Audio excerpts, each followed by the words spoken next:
जय श्रीमन्नारायण। जय श्रीमन्नारायण। कोई सुख और दुख का कोई भी जिम्मेदार नहीं है, अपन खुद ही सुख और दुख के दाता हैं। को न काहू सुख दुख कर दाता, निजकृत कर्म भोग सुन भ्राता। भगवान राम की यह कथा है। जब भगवान राम को कैकेयी ने 14 वर्ष का वनवास दिया तो भगवान राम कौशल्या जी के पास आए और कौशल्या जी से बोले, माँ हमको माता जी ने, छोटी माता ने, कैकेयी माता ने 14 वर्ष का वनवास दिया है। तो कौशल्या जी अति भ्रमत से रह गईं और सोचने लगी कि ये क्या हुआ, कल तो इसको राज देना था और आज इसको क्या हो गया। तो भगवान रामचंद्र जी भगवान कौशल्या माँ को समझा रहे हैं और माँ से कह रहे हैं, माँ कोई सुख दुख का कोई दाता नहीं है, अपना प्रारब्ध ही पिछले जन्म का अपन भोगते हैं। तो कौशल्या जी बोली, बेटा तुमसे ऐसा क्या प्रारब्ध हुआ जो कि तुम भोग रहे हो। तो वह भगवान समझाने लगे कौशल्या जी को, माँ मेरे पिछले जन्म का प्रारब्ध है जी। तो कौशल्या जी बोली, बेटा क्या प्रारब्ध है। तो वह कहने लगी, एक बार माँ मैं जमदग्नि ऋषि का पुत्र मैं परशुराम था। तो एक बार गंधर्व चित्रसेन कई अप्सराओं के साथ सरोवर में विहार कर रही थी और माँ रेणुका वो दृश्य को देख रही थी और मन में विचार कर रही थी।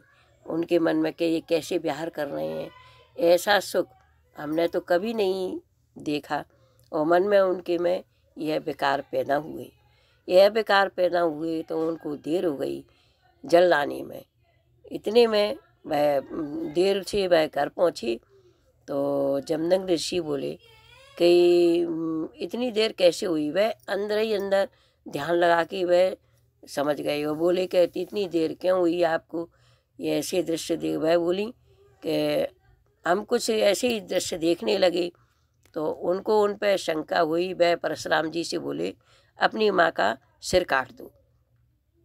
उनने परशुराम जी ने माँ का सिर काट दिया। तो माँ को बहुत रुदन हुआ। वह रेणुका ही आके वह कैकेयी बनी और उनने कैकेयी बन के उनने भगवान राम को दुख दिया। तो भगवान राम कह रहे हैं, माँ मेरे पिछले जन्म का प्रारब्ध है, मैंने माँ को दुख दिया इसलिए माँ ने मुझको इस जन्म में दुख दिया। ये सब अपने पिछले जन्म का प्रारब्ध है। इसलिए भगवान राम कहती हैं, कोई न काहू सुख दुख कर दाता। कोई ना अपने लिए सुख देता है न दुख देता है, अपन ही सुख और दुख के दाता हैं, अपने ही अपना पिछला प्रारब्ध भोगते हैं। भगवान राम कौशल्या मैया को समझा रहे हैं। माँ को धीरज हुआ, माँ शांत हुई और बोली, बेटा वन में जाओगे तो वन में ही तुम्हारा राज्य है और ऋषि मुनियों के दर्शन करना और वहाँ पर ही तुम सुख से रहना और सीता की अच्छी तरह से रखवाली करना, उसको अकेली मत छोड़ना। माँ ने आशीर्वाद दिया कौशल्या माँ ने। भगवान राम जब वनवास को चले गए। यह कथा इस प्रकार है। जय श्रीमन्नारायण। जय श्रीमन्नारायण।